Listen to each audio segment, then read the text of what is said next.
ચાલો તો હવે આપણે આજે જે છે એ ચર્ચા કરવાની છે ધોરણ 11 સાયન્સ જે છે એ 11 સાયન્સના ચેપ્ટર નંબર 6 બરાબર છે।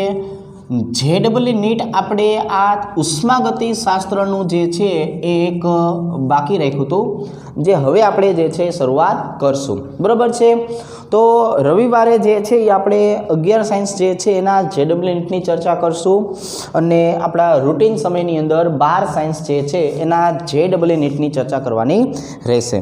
તો હવે આપણે શું કરીએ છીએ કે ભાઈ ઉષ્માગતિ શાસ્ત્ર જે છે એની જો વાત કરીએ તો આજે આપણે પહેલા લેક્ચરની અંદર ઉષ્માગતિ શાસ્ત્ર જે છે એનું ટૂંકું ઇન્ટ્રોડક્શન જે છે એ લેવાનું થશે। એટલે આપણે જો ઉષ્માગતિ શાસ્ત્ર જે છે એની વાત કરીએ તો આપણે એવું સમજાવશું કે ઉષ્માગતિ શાસ્ત્ર જે છે એ મૂળભૂત રીતે પ્રથમ તો બે પ્રક્રિયા સાથે જોડાયેલું છે। કારણ આપણે એવું સમજાવશું કે કોઈ પણ પ્રક્રિયા થાય તો એ પ્રક્રિયા કરવા માટે થઈને જે છે એ કાં તો આપણે ઉર્જાને આપવી પડે છે, કાં તો આપણને ઉર્જા પોતે મળતી હોય છે।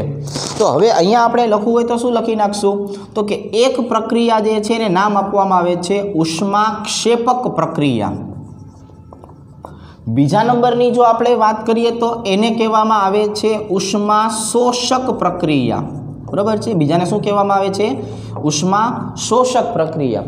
તો જો આ બંને પ્રક્રિયા હકીકતમાં જોવા જઈએ ને તો કોની સાથે સંકળાયેલી છે તો કે બંધ નિર્માણની પ્રક્રિયા અને બંધ વિઘટનની પ્રક્રિયા। હવે જો આપણે ડેમો તરીકે જોવા જઈએ તો આપણે આવું કહેશું કે ઉષ્માક્ષેપક પ્રક્રિયાનો અર્થ એવો થાય છે કે જે પોતાનામાંથી ઉર્જાને શું કરશે છૂટી પાડશે। શું કરશે ઉષ્માને છૂટી પાડશે અને જ્યારે ઉષ્મા છૂટી પડતી હોય ને એવા સમયે ડેલ્ટા એચનું મૂલ્ય કેવું મળતું હોય નેગેટિવ, અને જ્યારે આપણે ઉષ્મા આપવી પડતી હોય છે તો એવા સમયે ડેલ્ટા એચનું મૂલ્ય કેવું મળતું હોય છે પોઝિટિવ મળતું હોય છે। તો આ ડેલ્ટા એચ જે છે એ એચનો મતલબ થવાનો છે હીટ। આપણે હીટ જે છે એને શેના તરીકે ઓળખાવશું ઉષ્મા તરીકે, જેને આપણે પ્રક્રિયા ઉષ્મા તરીકે દર્શાવવાની થશે। શેના તરીકે દર્શાવવાની થશે પ્રક્રિયા ઉષ્મા તરીકે દર્શાવશું। જો તો ઉષ્માગતિ શાસ્ત્ર એટલે કોણ થયું તો કે એક ઉષ્માક્ષેપક એક ઉષ્મા શોષક બરાબર છે। આ આપણે ઉષ્મા શોષક તરીકે આપણે આને દર્શાવીએ છીએ। હવે જો ફોર એક્ઝામ્પલ હાઇડ્રોજનની પ્રક્રિયા ક્લોરીન સાથે કરીએ એટલે એમાંથી શું બનશે બે અણુ HCl। હાઇડ્રોજનની પ્રક્રિયા આપણે આયોડિન સાથે કરીએ એમાંથી શું બનશે બે અણુ HI। એવી જ રીતે આપણે કોઈ પણ પ્રક્રિયા કરીએ કે ભાઈ A2ની પ્રક્રિયા B2 સાથે તમે કરો છો એટલે નિપજ શું મળે છે 2AB। તો આ દરેક સમયે જે છે એ શું થયું તો કે ભાઈ દરેક સમયે આ A અને B વચ્ચે જે છે એ બંધ નિર્માણ થાય છે। આ બંને વચ્ચે શું થાય છે બંધનું નિર્માણ થાય છે। એટલે બંધ નિર્માણની પ્રક્રિયા જે છે એટલે આપણે જો દર્શાવવી હોય તો આપણને એ નિપજની સાથે સાથે શું આપશે ડેલ્ટા એચ આપશે બરાબર છે। એટલે અહીંયા આપણને ઉષ્મા ક્યાં જોવા મળવાની છે તો કે ઉષ્મા નિપજ તરીકે જોવા મળશે। તો હવે કોઈ પણ બંધ નિર્માણની પ્રક્રિયા જે છે એને આપણે જોવા જઈએ તો આ બંધ નિર્માણની પ્રક્રિયા નિપજ તરીકે જ્યારે મળે છે એટલે હવે આપણે આને ઉષ્માક્ષેપક પ્રક્રિયા તરીકે ઓળખાવી શકશું। શેના તરીકે ઓળખાવી શકશું ઉષ્માક્ષેપક તરીકે ઓળખાવી શકાય। હવે એના પછી જો બીજા નંબરની વાત કરીએ, અહીંયા આપણે વાત કરવી છે કે આપણી પાસે આવા X અને Y નામના બે ઘટકો આવેલા છે। એ X અને Y નામના ઘટકોને આપણે તોડશું એટલે આપણને નિપજ શું મળશે X2 અને Y2। તો આજે X અને Y નામના જે બે ઘટકો હતા કે નહીં X અને Y નામના જે બે ઘટકો હતા એ બે ઘટકોને આપણે શું કર્યું તો કે બંનેના બંધ જે છે એ તોડવાની પ્રક્રિયા કરશું। આપણે આ બંને શું કરશું આપણે તોડશું। તો તોડવું હોય કે નહીં તો એના માટે તમારે ઉષ્મા જે છે એને પ્રક્રિયક તરીકે લેવી પડશે। તો અહીંયા આપણી ઉષ્મા બરાબર જ શું કહી શકાય તો કે ઉષ્મા બરાબર જ કહી શકાય છે પ્રક્રિયક. અહીંયા જે આપણે ઉષ્માની વાત કરીએ છીએ તો ઉષ્માને જ શું કહેવાનું છે? તો કે ઉષ્માને જ કહેવાનું છે પ્રક્રિયક, કે ઉષ્મા જે છે અહીંયા પ્રક્રિયક તરીકે વર્તે છે. તો હવે આ પ્રક્રિયા જે છે એને આપણે નામ આપવાનું છે ઉષ્મા શોષક પ્રક્રિયા, અને આપણે શું નામ આપી દઈશું? ઉષ્મા શોષક પ્રક્રિયા તરીકે ઓળખાવવામાં આવશે. હવે જો તો આપણી પાસે જે છે બે પ્રકારની જે છે એ પ્રક્રિયા થઈ ગઈ, ઉષ્મા શોષક અને ઉષ્મા ક્ષેપક. હવે આપણે જે છે એ વાત કરશું કે એક ઘટકનું બીજા ઘટકમાં જ્યારે રૂપાંતરણ થાય છે ને તે એને કહેવામાં આવે છે પ્રક્રમ. પ્રક્રમનો મતલબ શું થયો? તો કે ભાઈ એક ઘટક જે છે એ એક ઘટકનું બીજા ઘટકમાં રૂપાંતરણ થવું.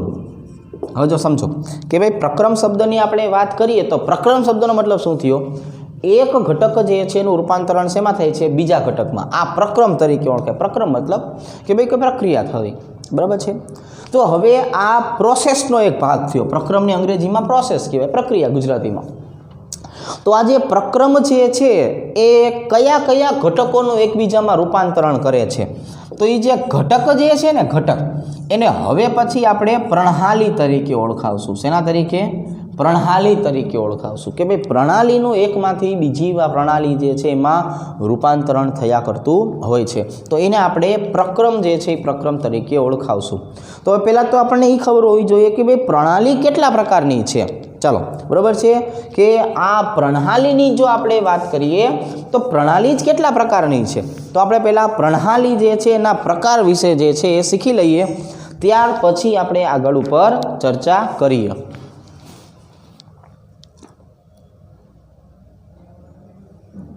ઓકે, તો હવે હું તમને પ્રણાલી છે ને પ્રણાલી સમજાવું છું. જો કે ભાઈ પ્રણાલી 3 પ્રકારની આપણે જોશું, બરાબર. ચાલો ધીરે ધીરે આપણે એને સમજતા જઈએ.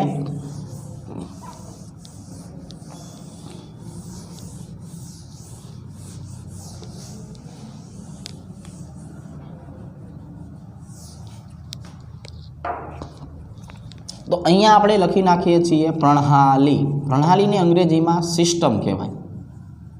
એને આપણે શેના તરીકે ઓળખાવશું? સિસ્ટમ તરીકે. તો જો આ 3 પ્રકારની હોય, કેટલા પ્રકારની હોય? 3 પ્રકારની હોય. પહેલો પ્રકાર, બીજો પ્રકાર અને ત્રીજો પ્રકાર. આ પેજ નંબર 2.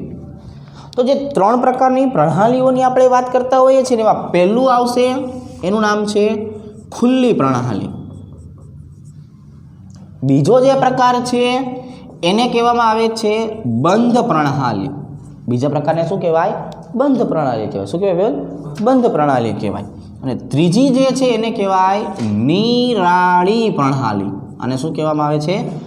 નિરાળી પ્રણાલી, જેને આઇસોલેટેડ આપણે કહીએ. આ ખુલ્લી પ્રણાલી, આને આપણે નામ આપી દઈએ ઓપન સિસ્ટમ. બંધ પ્રણાલી એને આપણે કહી દઈએ ક્લોઝ સિસ્ટમ. નિરાળી પ્રણાલી જેને આપણે જે છે નામ આપી દેવાનું છે આઇસોલેટેડ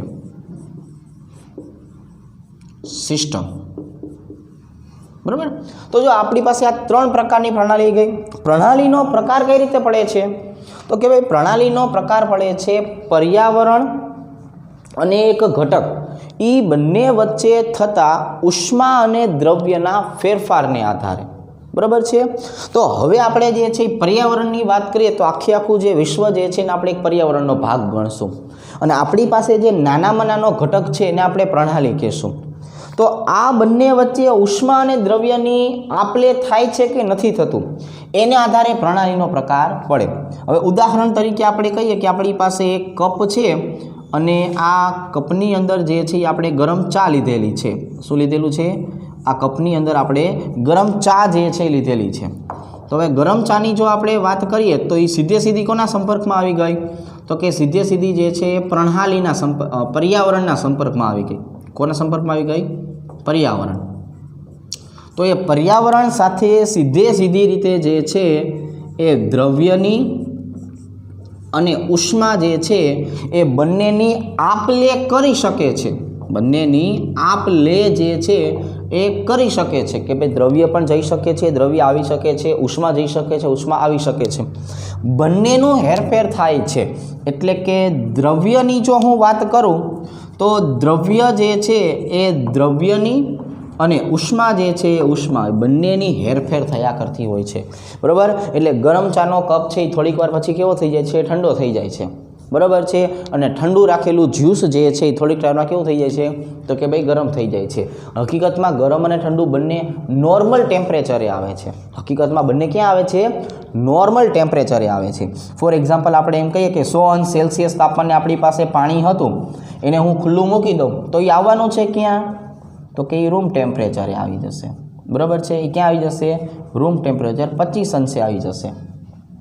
એ જ રીતે આપણે 0°C ધરાવતો આઈસ્ક્રીમ લઈએ અથવા આઈસ લઈએ તો એને પણ તમે ખુલ્લો રાખી દો તો એ પણ ક્યાં આવી જવાનો છે? તો એ પણ આપણી જે છે એ રૂમ ટેમ્પરેચર જે છે એ રૂમ ટેમ્પરેચરે જ આવી જવાનો છે. એ પણ 25°C જ આવી જવાનો છે. તો મતલબ એવો થઈ ગયો કે આ બંનેની જો આપણે વાત કરીએ તો આપણે એમ કહીએ કે આ ઠરી ગઈ, આ ગરમ થઈ ગયું. હકીકતમાં એવું કાંઈ નથી થયું. બંને જે છે એ પોતે સંતુલન સ્થાપવા માટે ક્યાં આવે છે? રૂમ ટેમ્પરેચરે આવે છે. બંને ક્યાં આવે છે? રૂમ ટેમ્પરેચરે આવે છે. હવે એના પછીની વાત કરીએ તો આપણે કહીશું બંધ પ્રણાલી. હવે આપણે શેની વાત કરશું? બંધ પ્રણાલી. બંધ પ્રણાલી એટલે થઈ જાય ક્લોઝ સિસ્ટમ. હવે જો ક્લોઝ સિસ્ટમ જે છે એનો મતલબ એવો થયો કે આપણે કોઈ પણ બોટલ જે છે એ બંધ બોટલને લઈ લઈએ તો બોટલની અંદર તમે કોઈ પણ વસ્તુ રાખશો, બોટલની અંદર કોઈ પણ વસ્તુ અંદરની બાજુએ રાખશો તો આમાંથી શું થશે કે આમાંથી દ્રવ્ય જે છે ને એ દ્રવ્ય બહાર આવશે નહીં, પણ ઉષ્મા જે છે એ ઉષ્માની હેરફેર થઈ શકે. દ્રવ્ય કે બહાર નથી આવી જવાનું. હું ઠંડા પાણીની બોટલને બહાર અંદર રાખી દઉં તો એ શું કરશે? વાતાવરણ સાથે જે છે સંતુલન સ્થાપવા ઉષ્માનો ફેરફાર કરશે, પણ પાણી પોતે બહાર આવી જવાનું નથી. બરાબર. ચા જે છે કે બહાર આવી જવાની નથી. તો એનો મતલબ એવો છે કે જ્યાં દ્રવ્યની આપલે નથી થતી પણ ઉષ્માની હેરફેર થઈ શકે છે, ઉષ્મા જે છે એની હેરફેર જે છે એ હેરફેર થઈ શકે છે, તો આવી પ્રણાલીને આપણે બંધ પ્રણાલી ક્લોઝ સિસ્ટમ તરીકે ઓળખાવાનું થશે. અને પછી આપણને વિચાર આવે કે ભાઈ નિરાળી પ્રણાલી આઇસોલેટેડ વસ્તુ એટલે શું થયું? તો આના માટે આપણે લેવાનો છે સારી કક્ષાનો થર્મોસ ફ્લાસ્ક. બરાબર છે. અથવા ખાલી થર્મોસ કહો તો પણ ચાલશે. તો જે થર્મોસ આપણે લઈએ છીએ એ થર્મોસનો મતલબ શું થયો? તો કે ભાઈ થર્મોસનો મતલબ એવો થયો કે એની અંદર આઇસોલેટેડ કરવા માટે, અલગ કરવા માટે. હવે આપણને આઇસોલેશન અને આઇસોલેટેડ શબ્દ ખબર હોવા જોઈએ. આઇસોલેટ કરી નાખ્યા છે એટલે અલગ પાડી દીધા છે, એને શું કર્યું છે? અલગ પાડ્યું છે. બરાબર છે. આઇસોલેશનનો મતલબ શું થાય? અલગ કરવું. તો હવે આ જે અલગ કરવા માટે થઈને આમની અંદરની બાજુએ જે છે એ શૂન્યાવકાશ ઉત્પન્ન કરવામાં આવે. શું ઉત્પન્ન કરવામાં આવે? શૂન્યાવકાશ કરવામાં આવે. જે જો આઇસોલેશન કરવાથી શું થાય? બે વસ્તુ એકબીજાના સંપર્કમાં આવે નહીં. બરાબર છે. કોરોના પોઝિટિવ થઈ ગયા હોય તો એને આઇસોલેટ શું કામ કરવામાં આવે છે? કારણ કે એ બીજા કોઈના સંપર્કમાં આવે નહીં. એવી રીતે અહીંયા ઉત્પન્ન શું કરવામાં આવે છે? શૂન્યાવકાશ કરવામાં આવે છે.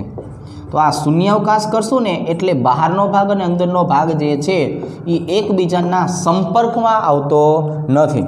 અને હવે આની અંદર તમે કોઈ પણ જે છે એ દ્રવ્ય લેશો તો એ દ્રવ્ય જે છે એનું આપલે જે છે એટલે કે દ્રવ્યની આપલે પણ નથી થવાની અને આઇસોલેટેડ કર્યા હોવાના કારણે, શૂન્યાવકાશ ઉત્પન્ન કર્યું હોવાના કારણે ઉષ્માની પણ આપણે આની અંદર આપણે કરી શકતા નથી. તો આ એવા પ્રકારની સિસ્ટમ થઈ કે જેમાં ઉષ્મા કે દ્રવ્ય બેમાંથી એક પણનો જે છે એ પર્યાવરણ સાથે સંપર્ક થવાનો નથી. પણ એ નોંધવું પણ જરૂરી છે કે 100% આઇસોલેટેડ સિસ્ટમ જે છે એ સિસ્ટમ બની શકતી નથી. આપણે એવું કોઈ પણ કાર્ય કરી શકતા નથી તે 100% થતું હોય. બરાબર છે. આપણે એવી કોઈ પણ પ્રક્રિયા દર્શાવી શકતા નથી કે જે 100% એ થતી હોય છે. બરાબર. ચાલો, તો આ આપણે જે સમજાવી માહિતી એ હતી પ્રણાલી. એ આપણે સિસ્ટમ જે છે એ સિસ્ટમની વ્યાખ્યા જે છે એ સિસ્ટમની વ્યાખ્યા સમજા. હવે હું તમને બે ગુણધર્મ સમજાવું છું, માત્રાત્મક ગુણધર્મ અને જથ્થાત્મક ગુણધર્મ. અને એના એક એક ઉદાહરણ આપીને જે એકાદ બે ઉદાહરણ આપીને તમને એની માહિતી સમજાવું કે ભાઈ આનો વાસ્તવિક રીતે અર્થ શું થાય. બરાબર, આપણે જેની જરૂર પડશે એવા દરેક શબ્દ આપણે પહેલાં સમજી લેશું કે જેથી આપણને આ બધી વસ્તુ પછી સહેલી લાગવા માંડે. એમ અત્યારે જે લાગે પણ પછી કેવી લાગવા માંડે, પછી તો સહેલી લાગવા માંડે. તો હવે આપણે શું કહેશું, તો કે હવે આપણે અહીંયા દર્શાવી દઈએ કે ભાઈ બે શબ્દ આપણી પાસે છે. પહેલો શબ્દ જે છે એને કહેવામાં આવે છે માત્રાત્મક અથવા જથ્થાત્મક.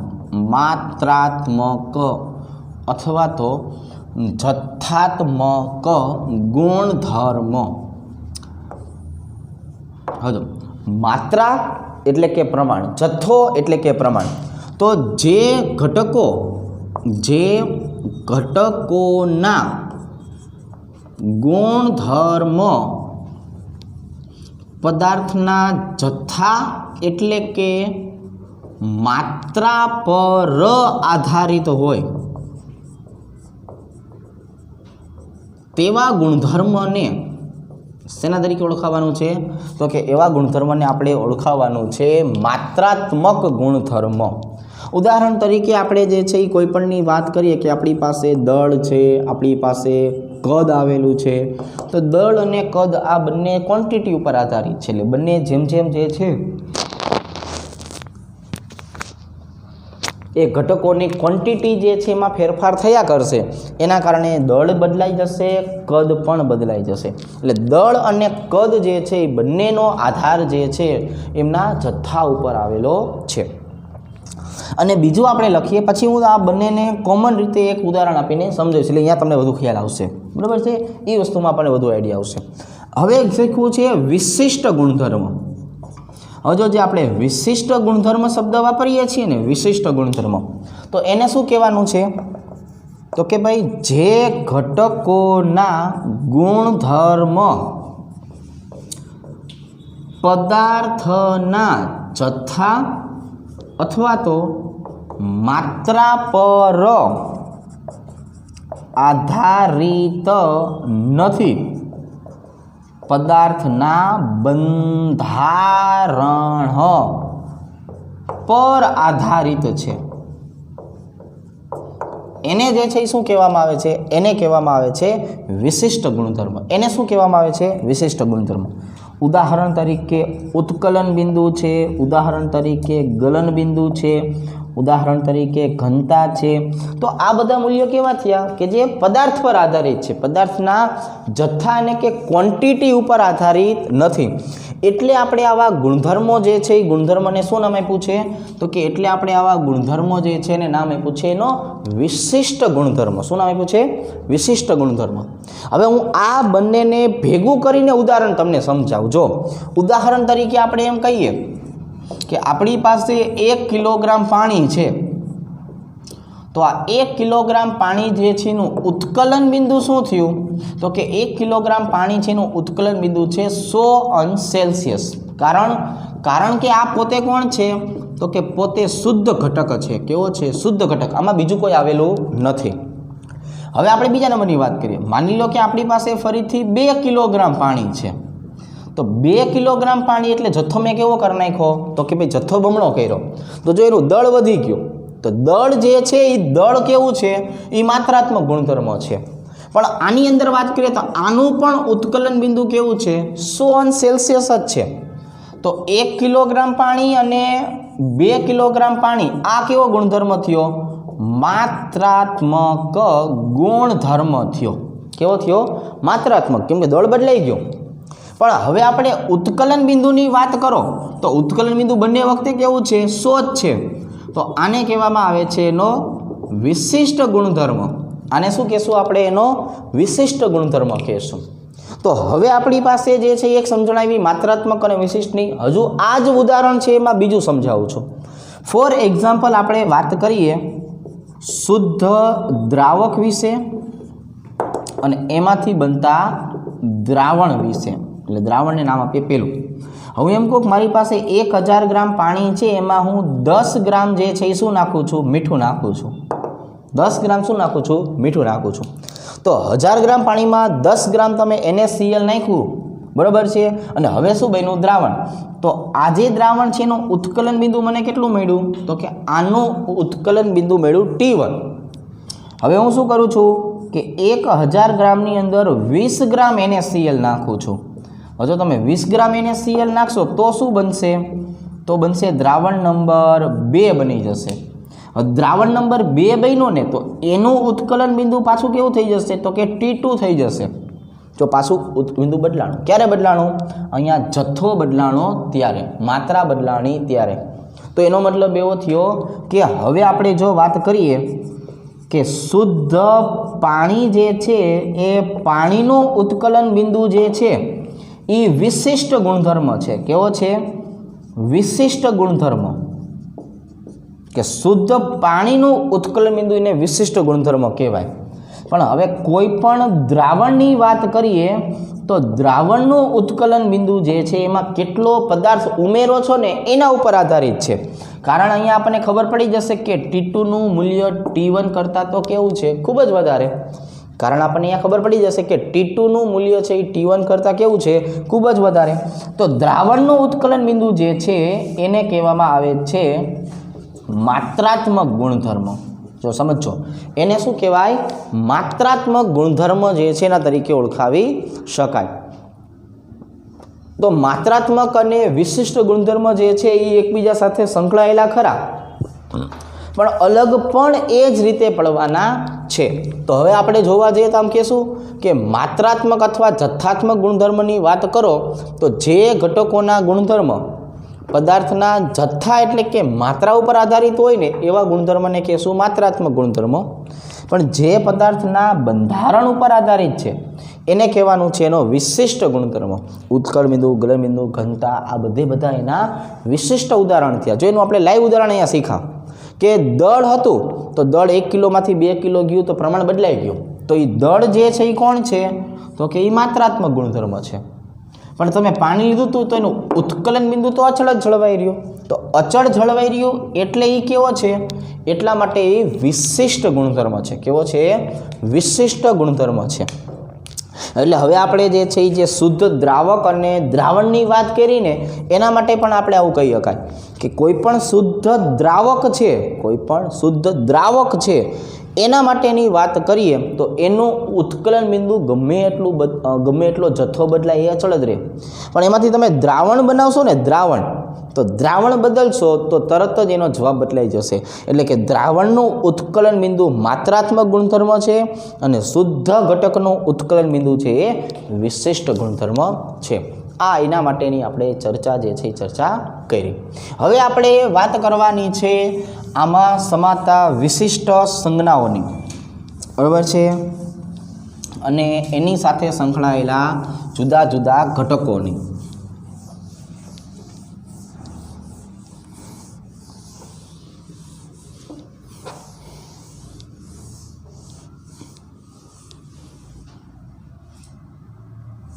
ચાલો તો પહેલાં આપણે હવે વાત જે છે એ વાત કરવાની છે જુદા જુદા ઘટકોની। ફોર એક્ઝામ્પલ આપણે આંતરિક ઉર્જા શબ્દ વાપરીએ। કયો શબ્દ વાપરીએ? આંતરિક ઉર્જા। ચાલો તો આંતરિક ઉર્જા જે છે ને શેના વડે દર્શાવશું? યુ વડે દર્શાવવાનું। શેના વડે દર્શાવવાનું? યુ વડે। હવે જે આંતરિક ઉર્જા જે છે ને એનો મતલબ એવો થયો કોઈ પણ પદાર્થની વાત કરીએ, કોઈ પણ પદાર્થની આપણે વાત કરીએ તો કોઈ પણ પદાર્થની સાથે સંકળાયેલી બંધારણ અને દ્રવ્ય આધારિત ઉર્જાને જે તે પદાર્થની આંતરિક ઉર્જા કહે છે। જો આપણે વાત કરીએ કે ભાઈ કોઈ પણ પદાર્થની આપણે વાત કરીએ તો પદાર્થની સાથે સંકળાયેલી એના બંધારણ અને દ્રવ્ય આધારિત ઉર્જા જે છે એને એની આંતરિક ઉર્જા કહેવાય। એટલે આ પોતાની સાથે સંકળાયેલો ગુણધર્મ થયો કે ભાઈ આંતરિક ઉર્જા જે છે એ પોતાના પદાર્થ જે છે એની અંદરની બાજુએ આપણને જોવા મળે। પણ હવે આ આંતરિક ઉર્જાના ફેરફારની આપણે વાત કરીએ ને તો એ ઉષ્માગતિશાસ્ત્ર જે છે એના નિયમો સાથે સંકળાશે. કોની સાથે? ઉષ્માગતિશાસ્ત્રના નિયમો સાથે. એ આપણે થોડીક વાર પછી સમજવાના જ છે ઉષ્માગતિશાસ્ત્રના નિયમો. અત્યારે હું માત્ર તમને પહેલાં આવા પદ સમજાવી દઉં, બરાબર? તો આંતરિક ઉર્જાનો મતલબ જે છે એ શું થઈ જશે? યુ, અને પોતાના બંધારણની અંદર સમાયેલી ઉર્જા થઈ. ચાલો, પછી આપણે સમજવું છે એન્થાલ્પી. એન્થાલ્પીને શેના તરીકે દર્શાવશું? એચ તરીકે. તો આને આપણે પ્રક્રિયા એન્થાલ્પી નામ આપશું. શું નામ આપશું? પ્રક્રિયા એન્થાલ્પી. તો પ્રક્રિયા એન્થાલ્પીનો મતલબ શું થયો? કે કોઈ પણ પ્રક્રિયા થાય એટલે એમાં ઉષ્માની તો હેરફેર થાય જ, બરાબર છે? તો કોઈ પણ પ્રક્રિયા થાય એટલે ઉષ્માની તો હેરફેર થવાની જ છે. કાં તો વધે કાં તો ઘટે, કંઈક થાય. કાં તો વધે કાં તો ઘટે, કંઈક થાય. તો આવી રીતે જે પ્રક્રિયા એન્થાલ્પીની આપણે વાત કરીએ છીએ, તો એ પ્રક્રિયા એન્થાલ્પી શું થઈ? તો કે ભાઈ પ્રક્રિયા દરમિયાન થતો ઉષ્માનો ફેરફાર એટલે શું થયું? વધારો પણ થાય, ઘટાડો પણ થાય. એનું જ નામ છે પ્રક્રિયા એન્થાલ્પી. હવે આપણે એન્થાલ્પી જે શબ્દ જે છે એને હીટ તરીકે દર્શાવશું. જેના તરીકે? હીટ. અને હીટ એટલે શું થઈ ગયું? ઉષ્મા. અને ઉષ્મા એટલે શું થઈ ગયું? એન્થાલ્પી. તમને કોઈ કેમ પૂછે કે ભાઈ ઉષ્માને શેના વડે દર્શાવશો? તો આપણે એચ વડે દર્શાવવાનું કહેશું. એચ એટલે એન્થાલ્પી. ચાલો, હવે એના પછી જે છે એ આપણે દર્શાવવું છે મુક્ત ઉર્જા નો ફેરફાર. જો મુક્ત ઉર્જાનો ફેરફાર એટલે દર્શાવવામાં આવે છે ડેલ્ટા જી વડે. મુક્ત ઉર્જાનો જે ફેરફાર છે એ મુક્ત ઉર્જાના ફેરફારને શેના વડે દર્શાવવામાં આવે છે? ડેલ્ટા જી વડે દર્શાવવામાં આવે છે. તો ડેલ્ટા જીનો મતલબ શું થયો? તો કે ડેલ્ટા જી જે છે ને એ પ્રક્રિયાની આપમેળે થવાની વૃત્તિનું પરિમાણ દર્શાવે છે. એ શું દર્શાવે છે? કે કોઈ પણ પ્રક્રિયા જે છે એ કોઈ પણ પ્રક્રિયાની આપમેળે થવાની વૃત્તિનું પરિમાણ દર્શાવે છે. કે તમે કોઈ પ્રક્રિયા લ્યો છો તો એ પ્રક્રિયા થશે કે નહીં થાય? કોઈ પ્રક્રિયા જે છે એ થવાની છે કે નથી થવાની એ આપણને ખબર ક્યારે પડશે? તો કે ભાઈ ડેલ્ટા જીના મૂલ્યોને આધારે ખબર પડશે. એ આપણે ઉષ્માગતિશાસ્ત્ર જે છે એના બીજા નિયમ તરીકે સમજશું, બરાબર છે? ચાલો, તો અત્યારે ડેલ્ટા જીનો મતલબ મને ખબર પડી ગઈ, પ્રક્રિયાની આપમેળે થવાની વૃત્તિનું પરિમાણ, બરાબર? ચાલો, હવે એને પછી આપણે દર્શાવશું એન્ટ્રોપીનો ફેરફાર. પછી શું આવશે? એન્ટ્રોપીનો ફેરફાર ડેલ્ટા એસ આવશે. એન્ટ્રોપીનો ફેરફાર શું આવશે? ડેલ્ટા એસ આવશે. જો આ પદ ખબર હશે ને તો આના પછીની બધી માહિતી આપણને ખબર પડશે. તો એન્ટ્રોપી શું દર્શાવે છે? એન્ટ્રોપી અવ્યવસ્થાનું માપદંડ દર્શાવે છે, બરાબર? કે ભાઈ એન્ટ્રોપીના ફેરફારની આપણે વાત કરીએ તો એન્ટ્રોપીનો ફેરફાર એટલે શું થયું? તો કે એન્ટ્રોપીનો ફેરફાર ડેલ્ટા એસ એ અવ્યવસ્થાનું માપદંડ છે. કે અવ્યવસ્થા વધારે હોય તો શું થાય અને અવ્યવસ્થા ઓછી હોય ને તો શું થાય, એટલી માહિતી આપણને કોણ આપશે? એન્ટ્રોપી આપે છે. તો આપણી પાસે જો 4 ઘટકો થઈ ગયા. કેટલા? 4. યુ, પછી આવશે એચ, પછી આવશે ડેલ્ટા જી અને પછી આવશે ડેલ્ટા એસ, બરાબર છે? હવે આ બધાનો ફેરફાર હોય તો આપણે પાછું ડેલ્ટા યુ કહી દેશું. આ બધાનો ફેરફાર હોય તો આ બધાને શું કહી દઈશું? Delta U, delta H, delta G, delta S. એનો પણ મતલબ છે કે કોઈ પણ ઘટકો છે એ સાપેક્ષ હોય છે કે નિરપેક્ષ હોય છે, બરાબર? કોકની ઉપર આધારિત હોય ને, કોકની ઉપર આધારિત હોય, કોકને આધારે દર્શાવતા હોય તો એને આપણે એનો સાપેક્ષ ગુણધર્મ કહેવાય. શું કહેવાય? સાપેક્ષ ગુણધર્મ કહેવાય.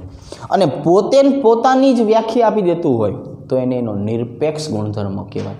આ વિદ્યાર્થી આના કરતાં આટલો જે છે એ હોશિયાર છે તો એ આપણે એની સરખામણી કરી તો એ એનો સાપેક્ષ ગુણધર્મ થયો. પણ આપણે એવું મનમાં ધારી લઈએ કે ના, હું પોતે જ હોશિયાર છું, તો એ આપણો પોતાનો કેવો થઈ ગયો? નિરપેક્ષ ગુણધર્મ થઈ ગયો. કે ભાઈ મારે કોઈની ભેગું સરખામણી કરવાની નથી, હું મારી જાત માટે જ હોશિયાર છું. તો એનો નિરપેક્ષ ગુણધર્મ થયો. આપણે કોઈ ભેગું સરખામણી કરવા જવું નથી. આપણે સાપેક્ષ ગુણધર્મ શીખવો નથી. આપણે હંમેશા કેવો શીખવાનો? નિરપેક્ષ ગુણધર્મ શીખવાનો થશે. બરાબર છે કે આ ગુણધર્મ છે એ મારો પોતાનો છે, મારો નિરપેક્ષ છે. મારે આટલું જ હોશિયાર બનવું છે, હું એટલો જ હોશિયાર બનીશ, નથી વધારે બનવું કે નથી ઓછું બનવું. મેં મારું માપદંડ પોતે જ નક્કી કરી નાખ્યું છે. તો આવા જે શબ્દો જે છે એ આપણી પાસે જે આવ્યા છે એ શબ્દને આધારે હવે આપણે ઉષ્માગતિશાસ્ત્રનો શૂન્ય નિયમ, ઉષ્માગતિશાસ્ત્રનો પ્રથમ નિયમ, ઉષ્માગતિશાસ્ત્રનો દ્વિતીય નિયમ અને ઉષ્માગતિશાસ્ત્રનો ચતુર્થ નિયમ જે છે એની માહિતી સમજવાની છે. એના વિશે જે છે એ આપણે જે છે એ સમીકરણ જે છે એ બનાવવાના થશે. આપણે સમીકરણો જે છે એ આપણે એમના આધારે બનાવશું. તો હું તમને પહેલાં ઉષ્માગતિશાસ્ત્રનો શૂન્ય અને પ્રથમ નિયમ સમજાવું છું. ચલો, તો હવે આ તો બધા આપણને પદ થઈ ગયા. હું આ બધા પદ જે છે ને હજી ટૂંકમાં લખી નાખીશ. બરાબર, એને શું કહેવાય એ પણ આપણે બોર્ડ ઉપર લખી જ રાખશું. બરાબર, લખેલું હશે તો વંચાતું રહેશે, અને વંચાતું રહેશે તો સમજાતું રહેશે. એટલે આપણી નજર સામે કેટલું છે એ જોવાનું છે. આપણી નજર સામે કેટલું છે ને એ આપણે જોવાનું છે. એટલે અહીંયા હું પેજ નંબર 5 કરી નાખું. અહીંયા આપણે શું કરી નાખીએ? Page number 5. તો જોવો જોઈએ એક વખત ફરીથી, ડેલ્ટા યુ. હવે આપણે આને શું કહેવાનું છે? આંતરિક ઉર્જાનો ફેરફાર. પછી આપણે લેવાનું છે ડેલ્ટા એચ, એન્થાલ્પીનો ફેરફાર. આપણને એ પણ ખબર હોવી જોઈએ ને. ચાલો, પછી આવશે ડેલ્ટા જી, જેને કહેવાનું છે મુક્ત ઉર્જાનો ફેરફાર. એને શું કહેશું? મુક્ત ઉર્જાનો ફેરફાર. અને ફરીથી આવવાનું છે ડેલ્ટા એસ. ડેલ્ટા એસને કહેવાનું છે એન્ટ્રોપીનો ફેરફાર. એને શું કહેવાનું છે? એન્ટ્રોપીના ફેરફાર તરીકે ઓળખાવાનું થશે. તો જો હવે આપણી પાસે બધું આવી ગયું છે. આંતરિક ઉર્જાનો ફેરફાર, એન્થાલ્પીનો ફેરફાર, મુક્ત ઉર્જાનો ફેરફાર, એન્ટ્રોપીનો ફેરફાર. આ તમામે તમામ ઘટકો જે છે એ આપણે અહીંયા દર્શાવી દીધા છે. હવે આપણે જેટલાની જરૂર પડતી હશે કે નહીં એટલાનો ઉપયોગ કરશું. બરાબર, આપણને લાગે કે આ વસ્તુ આપણે જોઈ છે તો આપણે એટલાનો જ ઉપયોગ કરવાનો છે. બરાબર, ચાલો. તો એ બધી વસ્તુને સમજાવવા માટે થઈને હું પહેલાં અહીંયા લખાવું છું તમને ઉષ્માગતિશાસ્ત્રનો શૂન્ય નિયમ. આ બધી વસ્તુ જે છે ને સમજાવવા માટે થઈને આપણે પહેલું કામ જે છે એ શું કરીએ છીએ? તો કે આ બધી જ વસ્તુને સમજાવવા માટે થઈને આપણે પહેલું કામ કરીએ છીએ ઉષ્માગતિશાસ્ત્ર જે છે ગતિશાસ્ત્રનો શૂન્ય નિયમ. હવે જો ઝીરો ઓર્ડર ઓફ થર્મોડાયનેમિક્સ પણ કહેવામાં આવે છે.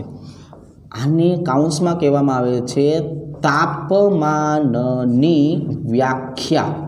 અને શું કહેવામાં આવે છે? તાપમાનની વ્યાખ્યા. જો તો આપણે ઉષ્માગતિશાસ્ત્રનો શૂન્ય નિયમ કહે કે તાપમાન બંને કેવું થાય? એક સરખું થાય. બહુ જાણવું જરૂરી હતું આપણા માટે. તો તાપમાનની વ્યાખ્યા કઈ રીતે આપશું? તો કે ભાઈ તાપમાન એ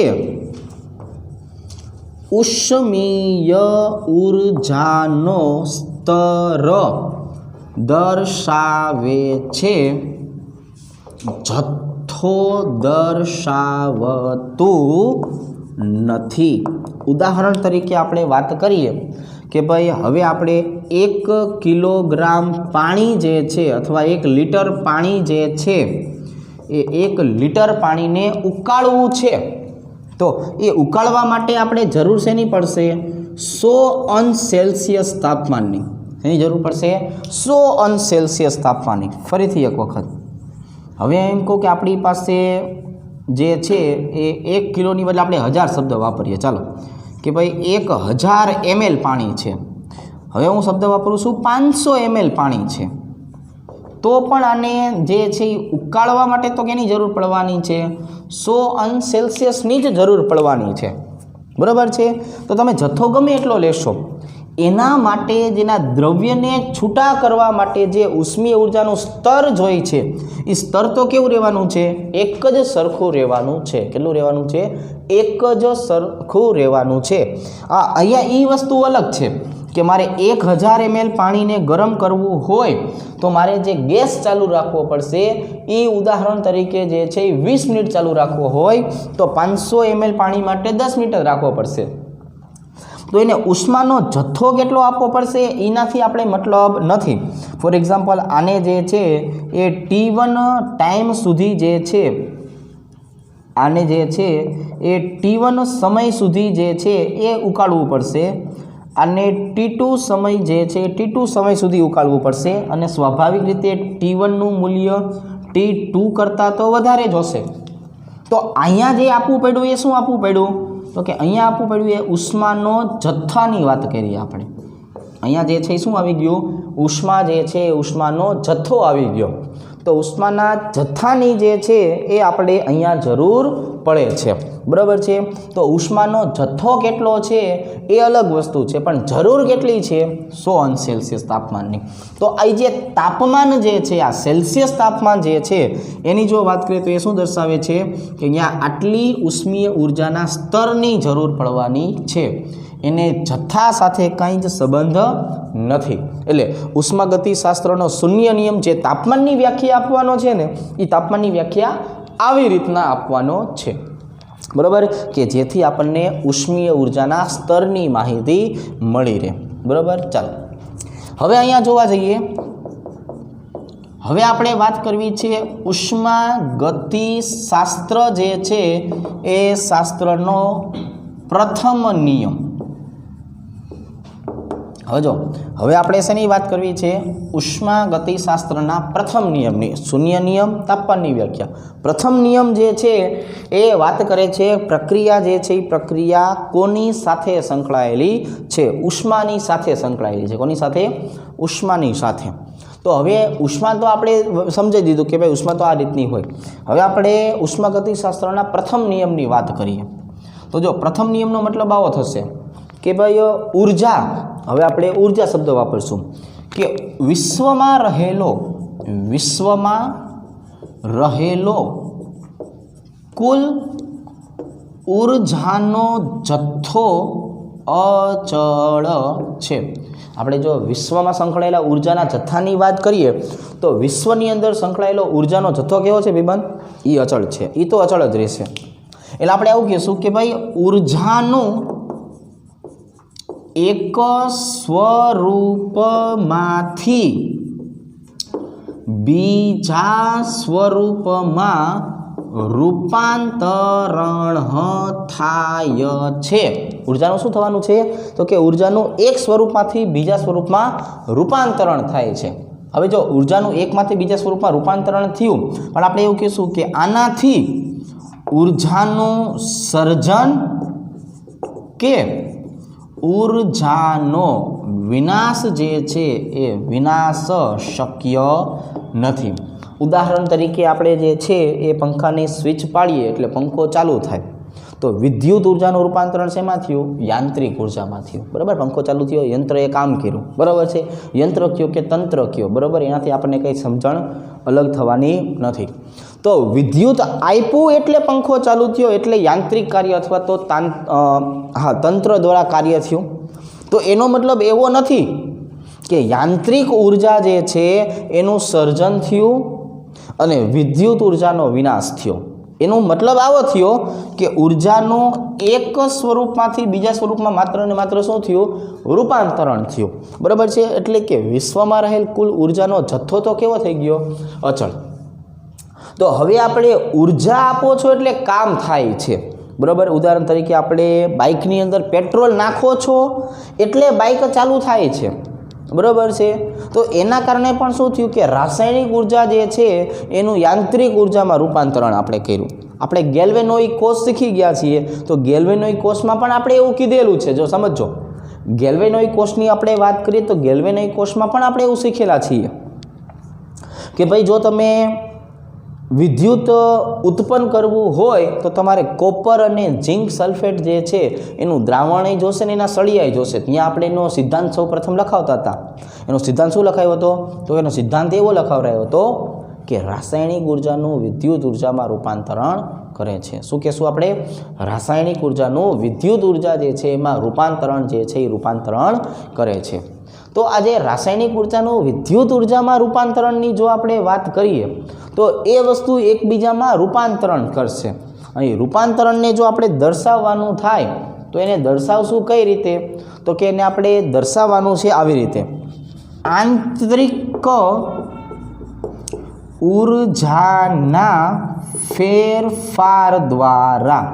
એટલે આંતરિક ઉર્જાનો ફેરફાર છે એ આવો છે કે ડેલ્ટા યુ બરાબર +/- Q +/- W। આને કહેવામાં આવે છે ઉષ્માગતિશાસ્ત્રના પ્રથમ નિયમ જે છે એ પ્રથમ નિયમનું રાસાયણિક સમીકરણ, જ્યાં Q જે છે એ શું દર્શાવે છે? તો કે Q જે છે એ ઉષ્મા જે છે એનો ફેરફાર દર્શાવે છે અને W છે એ કાર્યનો ફેરફાર દર્શાવે છે। તો અહીંયા જે છે એ બે શબ્દ આવશે, +Q -Q। અહીંયા પણ બે આવશે, +W -W।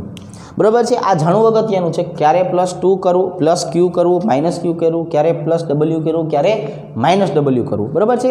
એના આધારે નાના નાના દાખલા પૂછાતા હોય છે। તો આનો મતલબ સમજજો કે +Q નો મતલબ શું થયો? કે જ્યારે પ્રણાલી ઉષ્માનું શોષણ કરે, સમજો કે જ્યારે પ્રણાલી શું કરશે? ઉષ્માનું શોષણ કરશે, તો આપણે ઉષ્માને Q પ્લસ વડે દર્શાવશું। માઇનસનો મતલબ શું થયો? કે જ્યારે પ્રણાલી ઉષ્માનું ઉત્સર્જન કરે, એટલે કે પ્રણાલી જે છે એ ઉષ્માનું શોષણ કરે તો આપણે +Q કરશું, ઉષ્માનું ઉત્સર્જન કરશે તો -Q કરશું। થોડીક વાર પહેલાં શીખા એ જ રીતે। તો હવે આપણે જે છે એ આના માટેની વાત કરીએ તો અહીંયા આપણે શું દર્શાવશું? તો કે W એટલે કે કાર્ય દર્શાવશું। શું દર્શાવશું? કાર્ય દર્શાવશું। હવે જો કાર્યને આપણે દર્શાવવું હોય તો કઈ રીતે દર્શાવશું? કે +W અને -W। હવે આપણે પ્રણાલી પર કાર્ય કરીએ તો અહીંયા શું લખીએ છીએ? ફિઝિક્સ કરતાં થોડુંક અલગ આવશે અહીંયા। બરાબર છે? ફિઝિક્સમાં અને કેમેસ્ટ્રીમાં સંજ્ઞામાં થોડોક ફેર આવતો હોય છે, વિરુદ્ધ જ આવતી હોય છે કે અહીંયા પ્રણાલી પર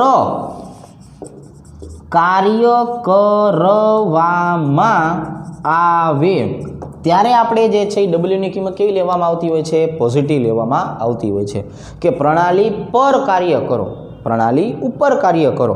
તો પ્રણાલી પર કાર્ય કરવામાં આવતું હોય ત્યારે Wનું મૂલ્ય કેવું હોય છે? પોઝિટિવ હોય છે। પણ જ્યારે પ્રણાલી પોતે કામ કરે છે, એટલે કે પ્રણાલી દ્વારા કાર્ય કરાવવામાં આવે છે, એટલે પ્રણાલી પોતે કાર્ય કરે છે તો પ્રણાલીનું મૂલ્ય જે છે એટલે Wનું મૂલ્ય કેવું લેવામાં આવે? માઇનસ લેવામાં આવે। કોઈ પણ વસ્તુ ઉપર આપણે થપ્પો કરતા જઈએ તો એનું મૂલ્ય કેવું થાય? વધતું જાય। તો એ આપણે શું કર્યું? પ્રણાલી ઉપર કાર્ય કર્યું। અને જો પ્રણાલી પોતે કાર્ય કરવામાં વપરાતી હોય, બરાબર છે, તો એવા સમયે એનું મૂલ્ય કેવું થાય? ઘટતું હોય છે। તો એને કહેવામાં પ્રણાલી દ્વારા કાર્ય કરવામાં આવે છે। હું તમને ઉદાહરણ તરીકે સમજાવું કે ભાઈ આપણે બરફ જે છે એ બરફનો ગોલો બનાવવો છે, તો એ બરફનો ગોલો કઈ રીતે બનાવશું? તો કે હું જે હાથીકડી લઉં છું, હાથીકડી, એ હાથકડી જે છે હવે એના ઉપર આપણે બરફને લગાવતા જઈએ, બરાબર છે? બરફને લગાવતા જાઓ તો એ હાથકડી ઉપર બરફ લાગતો જાય છે, તો હાથીકડી શું થઈ ગઈ? પ્રણાલી। તો પ્રણાલી ઉપર કામ કર્યું તો વધતું ગયું, પણ જે બરફનો ટુકડો તમે લીધો હતો એ બરફનો ટુકડો તો ઘસાતો ગયો ને। તો બરફ એ પ્રણાલી છે, હાથીકડું પણ પ્રણાલી છે। તો બેનો ફેર શું થયો? કે હાથીકડી ઉપર બરફ લાગતો ગયો એટલે એનું મૂલ્ય વધતું ગયું, અને બરફ પોતે ઘસાતો ગયો તો એનું મૂલ્ય ઘટતું ગયું। તો બરફ જે પ્રણાલી છે એ બરફે પોતે કામ કર્યું, પોતે ઘસાણો, એટલા માટે એના દ્વારા કાર્ય થયું, એટલે બરફનું મૂલ્ય કેવું થઈ ગયું? માઇનસ। પણ અહીંયા હાથીકડી ઉપર બરફને લગાવતા ગયા એટલે એને આપણે કહેશું પ્રણાલી પર કાર્ય કરવામાં આવ્યું, એટલે અહીંયા આપણને Wનું મૂલ્ય કેવું મળ્યું? પોઝિટિવ। તો આ હતો ઉષ્માગતિશાસ્ત્રનો શૂન્ય નિયમની માહિતી, આ હતી ઉષ્માગતિશાસ્ત્રના પ્રથમ નિયમની માહિતી। હવે હું તમને ઉષ્માગતિશાસ્ત્રનો બીજો નિયમ અને ત્રીજો નિયમ જે છે એ આના પછી સમજાવું છું, બરાબર છે? ચલો, તો હવે આવી જ રીતે આપણે બીજો અને ત્રીજો નિયમ જે છે એ પણ સમજીએ।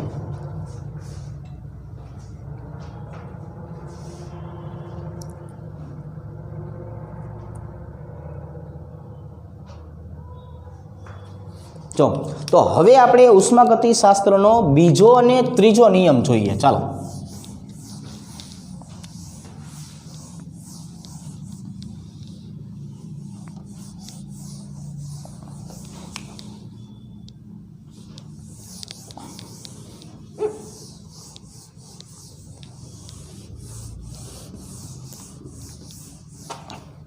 અહીંયા આપણે પેજ નંબર 6 લખી નાખીએ. ચલો, અને હવે આ બાજુએ જે છે એ દર્શાવી દઈએ. ઉષ્માગતિશાસ્ત્રનો બીજો નિયમ કાઉન્સમાં ડેલ્ટા જી ડેલ્ટા એસ, બરાબર. અને અહીંયા લખી નાખીએ ઉષ્માગતિશાસ્ત્રનો ત્રીજો નિયમ. જો શૂન્ય નિયમ કોની સાથે સંકળાયેલો? તાપમાનની સાથે. પ્રથમ નિયમ આંતરિક ઉર્જા સાથે, બીજો નિયમ ડેલ્ટા જી ડેલ્ટા એસ, અને ત્રીજો નિયમ જે છે એ પાછો ડેલ્ટા એસ સાથે આપણે સાંકળી લઈશું. તો જો બીજો નિયમ જે છે એ આપણને એવું સમજાવે છે કે કોઈ પણ આપમેળે થતું કાર્ય છે, કોઈ પણ આપમેળે થતું કાર્ય છે એના દ્વારા આપણે એવું કહી શકાય કે ભાઈ વિશ્વમાં જ્યારે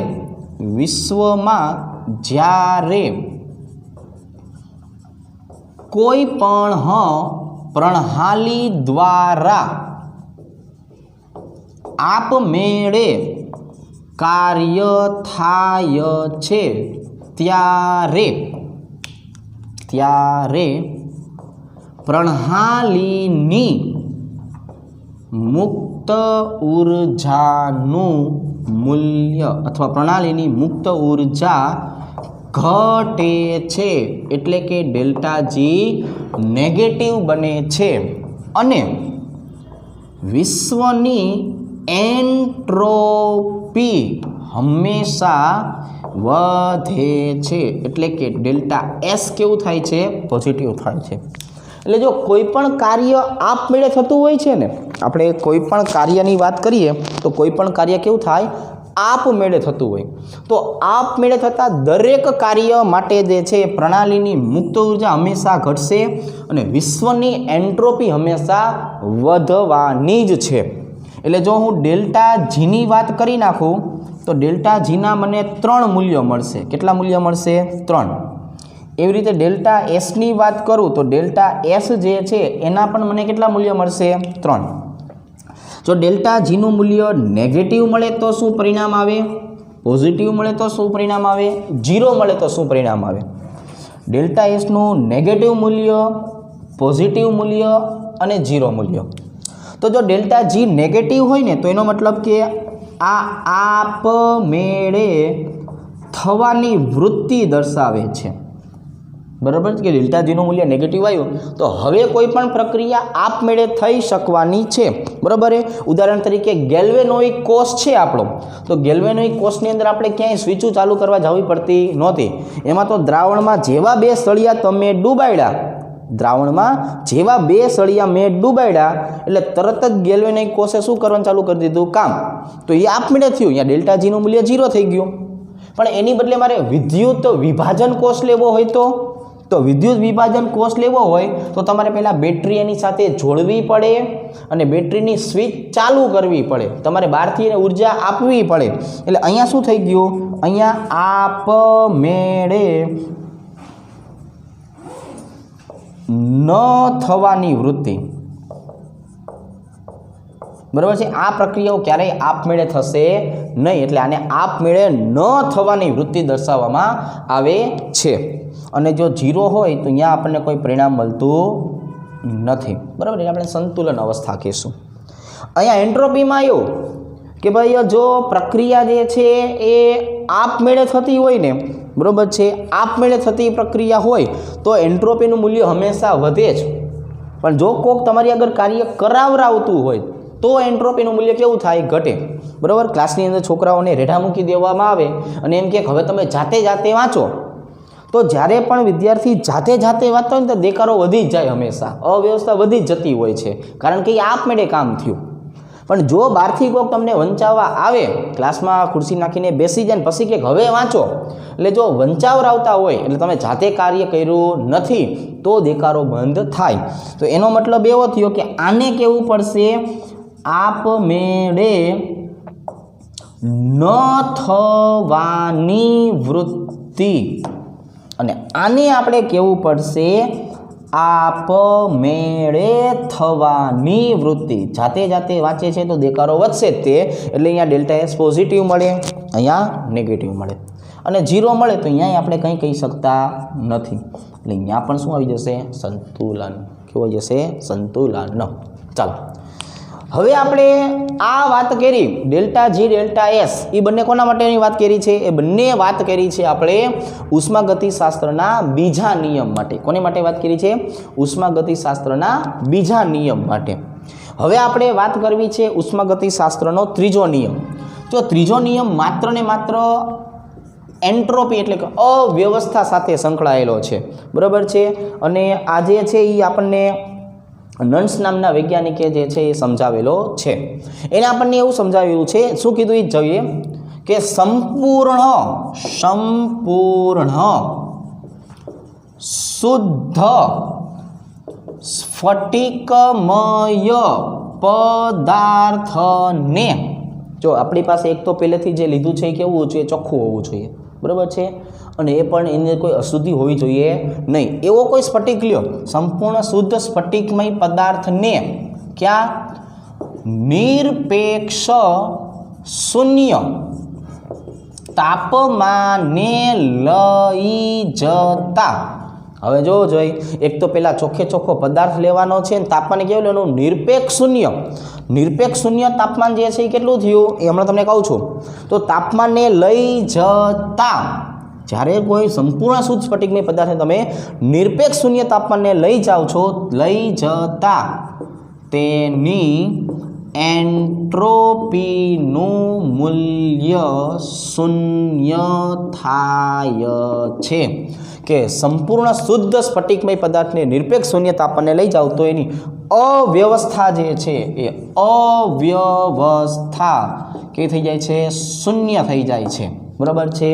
પણ વાસ્તવમાં આવું ક્યાંય શક્ય નથી હોતું, બરાબર. કારણ એવું છે કે એક તો આપણે પદાર્થ એવો લેવાનો છે, કોઈ પણ પદાર્થને તમે ઠારતા જાઓ, એટલે હું તમને પહેલાં સમજાવી દઉં કે આ નિરપેક્ષ શૂન્ય તાપમાન જે છે એ નિરપેક્ષ શૂન્ય તાપમાન એટલે કેટલું થયું?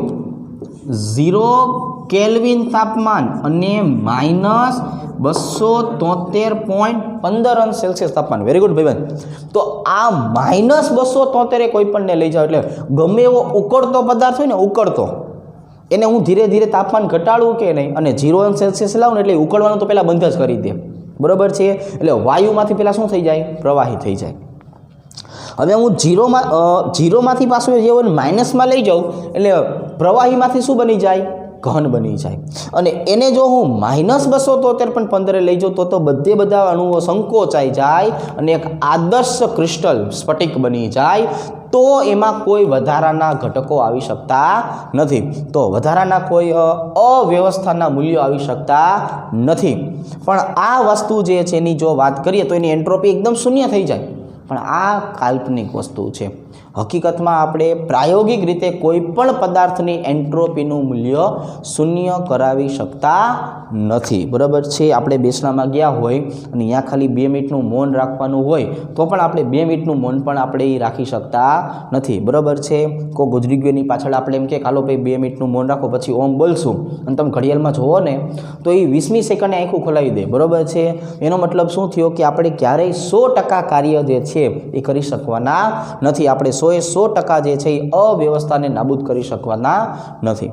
તો આજે આપણે શું કર્યું? આજે આપણે આખા ચેપ્ટર જે છે એની રૂપરેખા લઈ લીધી કે ભાઈ આપણે ઉષ્માગતિશાસ્ત્રની વાત કરીએ તો આટલી માહિતી સમજવાની થતી હોય છે. હવે આપણે નેક્સ્ટ રવિવારે શું કરવાનું છે તો કે નેક્સ્ટ રવિવારે આના દાખલા ગણવાના થશે. તો આ નેક્સ્ટ રવિવાર જે છે એ આપણે આની જો વાત કરીએ તો એમને જે છે એ દાખલાઓ જે છે એની ચર્ચાઓ આપણે નેક્સ્ટ સન્ડેના દિવસે કરવાની થશે. તો આજ માટે આપણે અહીંયા સુધી જે છે એ રાખીએ છીએ.